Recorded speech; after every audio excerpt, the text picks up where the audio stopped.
दोस्तों, अंतरिक्ष विज्ञान में हुई अब तक के खोजों के अनुसार पृथ्वी इकलौता ऐसा ग्रह है जिस पर जीवन पाया जाता है। हमारे चारों ओर मनुष्य के साथ अनेकों प्रकार के पशु पक्षी, जीव जंतु तथा पेड़ पौधे दिखाई पड़ते हैं। कभी न कभी हमारे मन में यह प्रश्न आता ही है कि आखिर पृथ्वी पर इतने प्रकार के जीव कहाँ से आए, किसने इन्हें बनाया। आदिकाल से ही मनुष्य पृथ्वी पर जीवन की उत्पत्ति के रहस्य का पता लगाने की कोशिश करता रहा है। आज दो तरह की मान्यताएं हमारे सामने हैं, एक धार्मिक और दूसरी वैज्ञानिक। आज इस वीडियो के माध्यम से हम पृथ्वी पर जीवन की उत्पत्ति के वैज्ञानिक मत को जानेंगे। तो चलिए दोस्तों, शुरू करते हैं।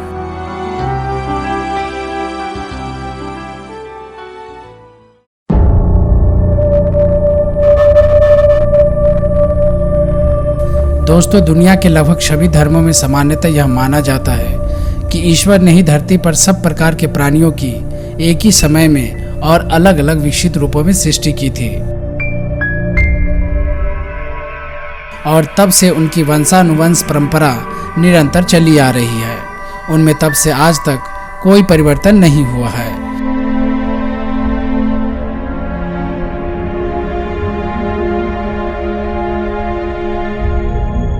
परंतु आधुनिक काल में हुई वैज्ञानिक खोजों ने इस विश्वास को निराधार और सच्चाई के बिल्कुल प्रतिकूल सिद्ध कर दिया है। विकासवाद के सिद्धांत थ्योरी ऑफ एवोल्यूशन के अनुसार मनुष्य और अलग अलग पशुओं तथा पौधों में एक ही प्राण की धारा प्रवाहित और विकसित हुई है।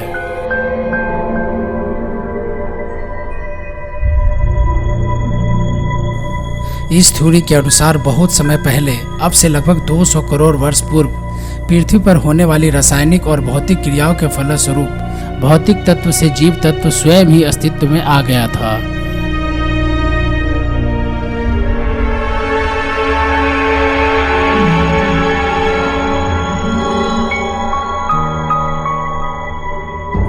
लेकिन दोस्तों, राख से जीवन की उत्पत्ति की कहानी इतनी भी आसान नहीं थी।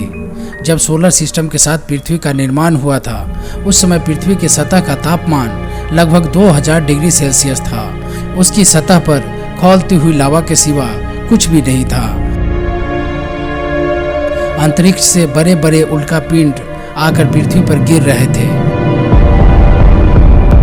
लाखों वर्षों तक ऐसे ही इन चलते हुए उल्कापिंडों की बमबारी होती रही। दोस्तों, ऐसे वातावरण में पृथ्वी पर जीवन की कल्पना भी नहीं की जा सकती थी। लेकिन दोस्तों, कभी कभी दर्द ही दवा बन जाती है। पृथ्वी के साथ भी कुछ ऐसा ही हुआ था। पृथ्वी पर गिरने वाले एस्ट्रॉयड अपने साथ अंतरिक्ष से पानी, नमक और खनिज भी ला रहे थे।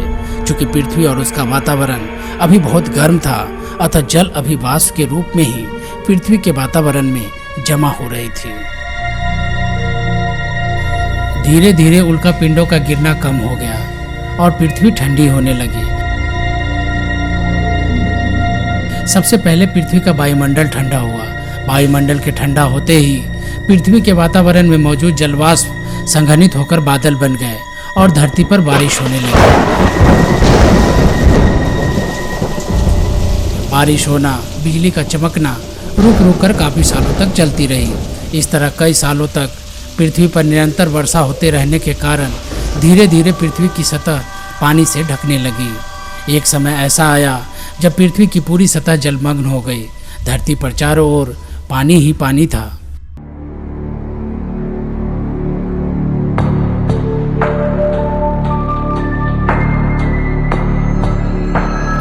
जल जमाव के कारण पृथ्वी की सतह की गर्मी जल में आ गई। सतह ठंडी होकर कठोर होने लगी और इस तरह उसके कोर की गर्मी बाहर आना बंद हो गई। दोस्तों, पृथ्वी अपनी कोर की गर्मी को ज़्यादा समय तक अपने अंदर रोक नहीं पाई और पृथ्वी पर भयंकर ज्वालामुखी विस्फोटों का दौर शुरू हो गया।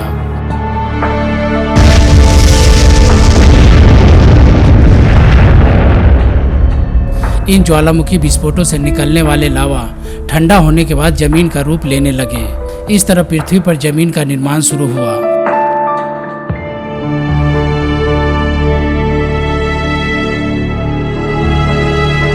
समय बीतने के साथ धीरे धीरे ये ज्वालामुखी विस्फोट होने कम हो गए। पानी के ऊपर जमीन उभर आए थे।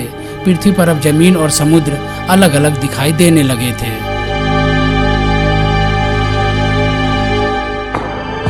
उल्का पिंडों द्वारा धरती पर लाए गए पानी में अन्य रासायनिक तत्वों के साथ ऑर्गेनिक कंपाउंड यानी कार्बनिक यौगिक भी भारी मात्रा में मौजूद थे। ये ऑर्गेनिक कंपाउंड किसी भी जीवित प्राणी के लिए जीवन आधार होते हैं। उनकी कोशिका अथवा सेल इन्हीं ऑर्गेनिक कंपाउंड से बनते हैं।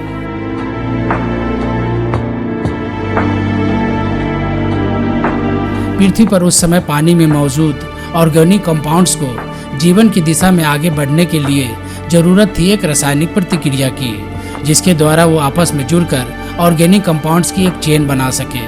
और दोस्तों, आकाश से गिरती बिजली ने यह काम पूरा कर दिया। बिजली के आघात से इनके बीच रासायनिक प्रतिक्रिया शुरू हुई और ये कंपाउंड्स आपस में जुड़कर चेन बनाना प्रारंभ कर दिए। इस तरह पृथ्वी पर जेनेटिक मटेरियल का निर्माण हुआ।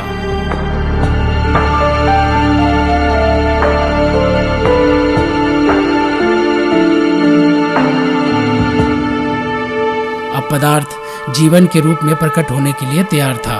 उसे बस जरूरत थी तो एक अनुकूल वातावरण की, जो उसे पृथ्वी के छिछले गर्म पानी में मिला। दोस्तों, वैज्ञानिकों की माने तो पृथ्वी के इसी छिछले गर्म पानी में ये जेनेटिक मटेरियल सबसे पहले एक सिंगल सेल यानी एक कोशिकीय फोटोसिंथेटिक सूक्ष्म जीव जैसे साइनोबैक्टीरिया के रूप में धरती पर विकसित हुए थे।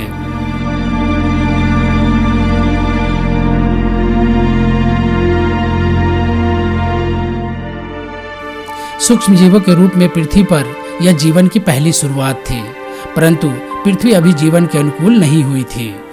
ये सिंगल सेल माइक्रोबैक्टीरिया जीने के लिए पानी में घुले मिनरल तथा सूर्य की रोशनी का इस्तेमाल करते थे और मल के रूप में ऑक्सीजन का त्याग।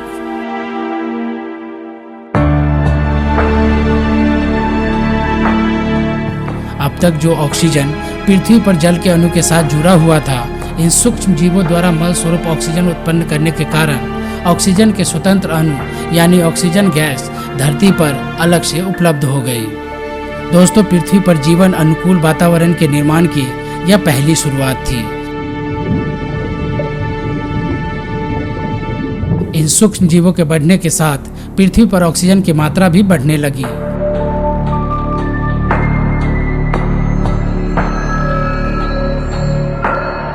इसके साथ धीरे धीरे पृथ्वी का तापमान भी कम हो रहा था। लेकिन दोस्तों, पृथ्वी पर बढ़ते ऑक्सीजन का यह वरदान इन सूक्ष्म जीवों के लिए अभिशाप भी साबित हुआ। एक समय ऐसा आया जब धरती पर ऑक्सीजन की मात्रा इतनी अधिक बढ़ गई कि ये सूक्ष्म जीव मरने लगे। इनकी संख्या कम होनी शुरू हो गई।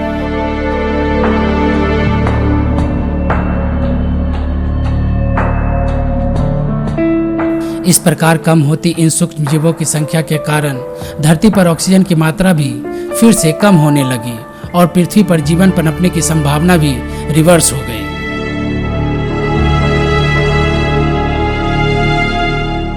इसी बीच वक्त के साथ ठंडी होती पृथ्वी की सतह टेक्टोनिक प्लेटों में विभाजित होना शुरू हुई। पृथ्वी की सतह बड़ी बड़ी दरारों में बंट गई। कई सालों तक इनके अंदर की पिघली हुई लावा खुले वातावरण में उबलती रही। इनसे निकलने वाले मीथेन गैस और ऑक्सीजन के मिलने से कार्बन डाइऑक्साइड गैस का निर्माण हुआ। धीरे धीरे पृथ्वी के वातावरण में कार्बन डाइऑक्साइड की मात्रा बढ़ने लगी।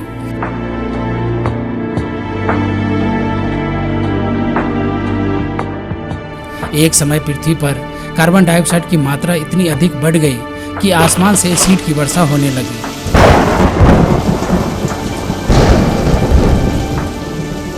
एसिड की वर्षा ने पृथ्वी के तापमान को कम करना शुरू कर दिया। धीरे धीरे तापमान इतना कम हो गया कि पृथ्वी पर मौजूद पानी जमकर बर्फ बन गई। पृथ्वी की पूरी सतह सफेद बर्फ से ढक चुकी थी।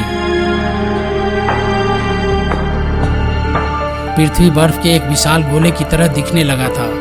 इस प्रकार धरती पर एक लंबे आइस युग की शुरुआत हो गई।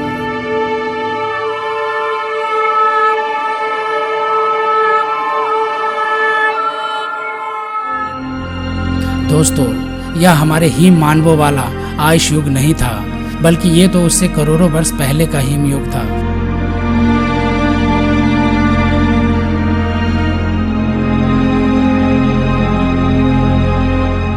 पृथ्वी की सतह लाखों साल तक बर्फ से ढकी रहने के कारण पृथ्वी के कोर की गर्मी निकलना बंद हो गई और ये गर्मी एक बार फिर से धरती पर ज्वालामुखी विस्फोट के रूप में निकलने शुरू हो गए।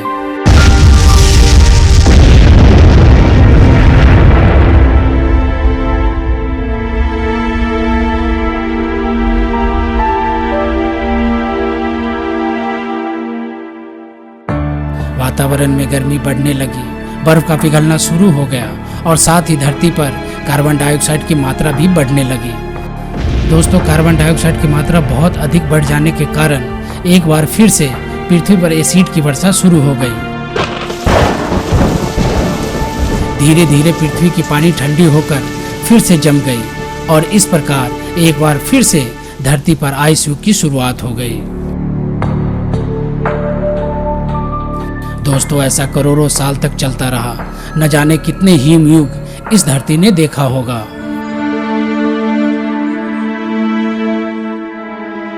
इस दौरान सूक्ष्म जीव अपने में वातावरण के हिसाब से निरंतर बदलाव करते रहे, अपने शरीर को और जटिल से जटिल बनाते रहे। इन जटिल संरचनाओं के कारण कई तरह के नए जीव अस्तित्व में आ गए। ये जीव अब विपरीत परिस्थितियों में भी जीवित बचने लगे थे। इनमें से कुछ जीव जीने के लिए ऑक्सीजन का भी इस्तेमाल करने लगे थे।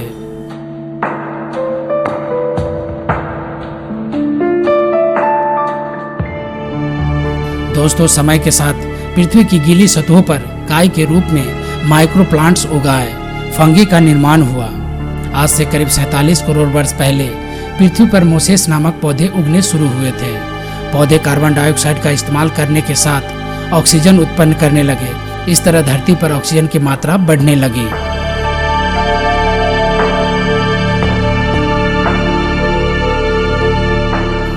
वातावरण में संतुलन आ जाने के कारण एसिड की वर्षा धीरे धीरे कम होती चली गई। पृथ्वी पर आइस युग का दौर आना रुक गया। पृथ्वी की बिखरी हुई सतह अब इकट्ठा होने लगी थी। जीवों ने अपने शरीर को और जटिल और मजबूत बना लिया था। वो पहले से कहीं अधिक विपरीत परिस्थितियों का सामना करने के लिए तैयार हो चुके थे। अनेक प्रकार के जीव अब समुद्र में दिखाई देने लगे थे। धरती पर कई तरह के पेड़ पौधे उग आए थे। समय के साथ कुछ समुद्री जीव पानी से निकलकर धरती पर अपना पहला कदम बढ़ाया। धीरे धीरे धरती पर छोटे बड़े कई प्रकार के जीवों की नई प्रजाति विकसित हो गई।